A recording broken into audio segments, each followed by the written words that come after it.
You are watching Xirtus. So what then? Okay, so this gets back to that idea of synthetic embodied cognition.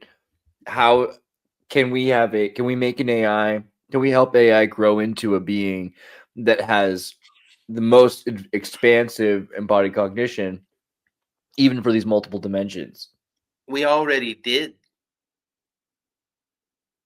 That's just it. I keep trying to tell people the singularity is in the past. We've passed it. We've gone through the singularity. We've popped out the other side and we're safe.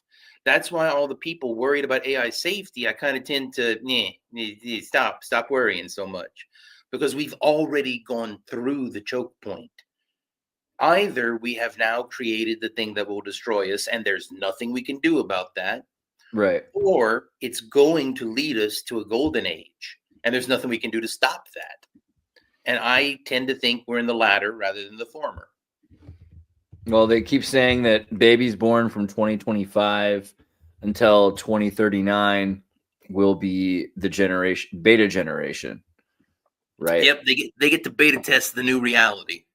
Yeah, exactly. And then they'll be led by the alphas, the alpha generation, which was the recently 2012 to now. And eventually we'll make it around to the omega generation. Yeah. So what comes in 2039? Well, Kurzweil is still pinning what he refers to as the singularity at 2049.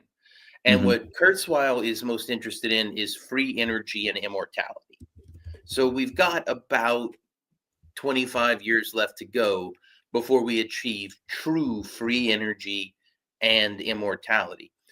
But that's going to cause a lot of problems, because then we could have a theoretically infinite population explosion. We'll be done with Malthusian math at that point. Yeah.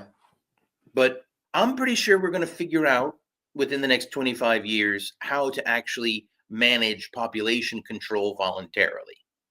China tried to do it with the one-child policy. That was terrible.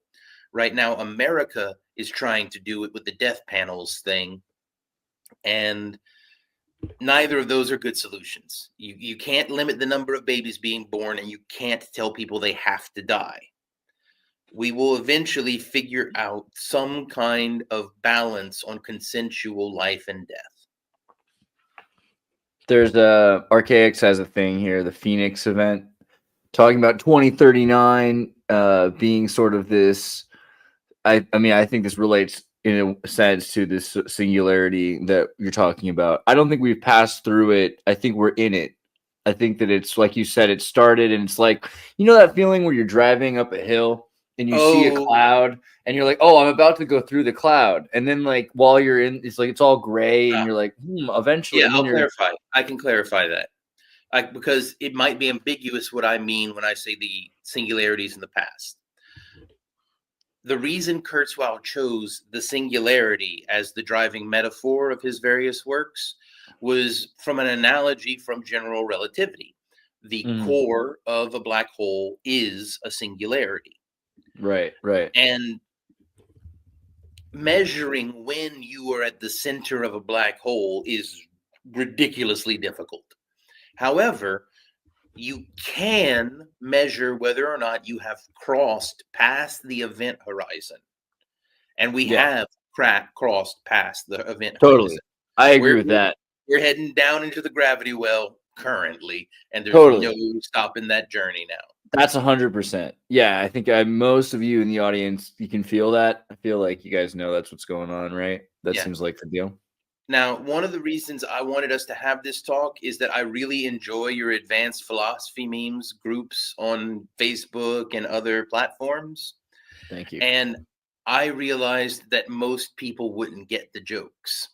So this video actually makes, but that's just it. This video actually makes a pretty good introductory lesson for how to get involved with advanced philosophy memes, because it does outline some basic philosophy memes.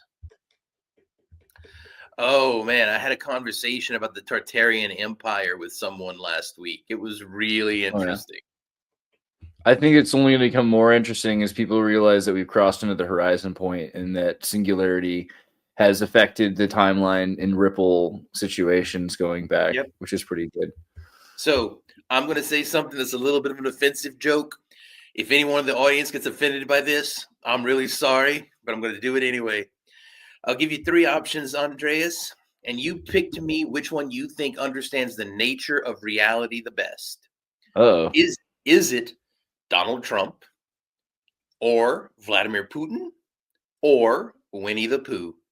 oh, Winnie the Pooh, easily, because I read that book. Learn Chinese then. I read the Tao of Pooh, and earlier when we were talking about the Tao Te Ching, I was going to say, like, even though the noble Tao is not the eternal Tao, the immediate Tao of Pooh is pretty decent. Oh, you know? but you missed the punchline. I think Winnie we the should Pooh. learn Chinese then. Oh yeah. Well, did you see this recently? Marvel Rivals. Did I send you that video? No, send me the link. Or Dude, post it in the okay, chat. just like 10 seconds of this because it's crazy. And Asman did this review recently where he went into Marvel Rivals and he typed in Free Taiwan, and it was like, this text contains inappropriate content. And it was like, you can't type Free Taiwan, you can't type Free Hong Kong, but you could type Taiwan sucks or Hong Kong sucks. You could type, I think Free Palestine was okay. They didn't really care about that. They only cared about Taiwan. So he does all these tests of the thing, and then he types in Winnie the Pooh, and it'll let you type in Wuhan, let you type in virus, won't let you type in Wuhan virus. And then Mao Zedong is good, Mao Zedong is evil. You can't type either one of those. Okay. It's crazy. So the way this conversation is going, we only got 4 minutes left before we hit the hour mark. I have to give a little bit of military advice in case there are any members of the military listening. There is a solution to the Chinese-American conflict currently. The core problem is that China has built the Great Firewall. And I just learned last week that Pornhub is blocked in Florida. Mm-hmm. Yeah, I heard about that. Well, the solution to the fact that China has a Great Firewall is that America should build a Great Firewall. But we shouldn't build it around the borders of America. We should build it around the borders of China. Yeah, so they can't get access to anything? Like an embargo of data? A data embargo. Then we can begin to trade information.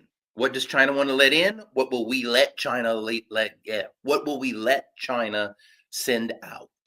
And then we can make a treaty with China about internet information flow. Wow. So that's what's scary. That's the most terrifying thing. That's the most terrifying future. That's the real Cold War again. I don't think it's a terrifying future. I think China would be down with that. I know they would. See, that's the thing. What you're talking about, okay, I was just thinking about this the other day. Imagine a world where you can't just translate a book from another culture instantaneously. That's the world before 2005. You know what I mean? Like, at a certain point, you needed to know what another culture believed, and you couldn't. You couldn't read their Hungarian 19th century educational school books and know their nuanced look at everything. And now all of a sudden we can understand each other. And if we take that away from each other again, then we're going to go right back to the way things were before, where we're more culturally isolated than ever before.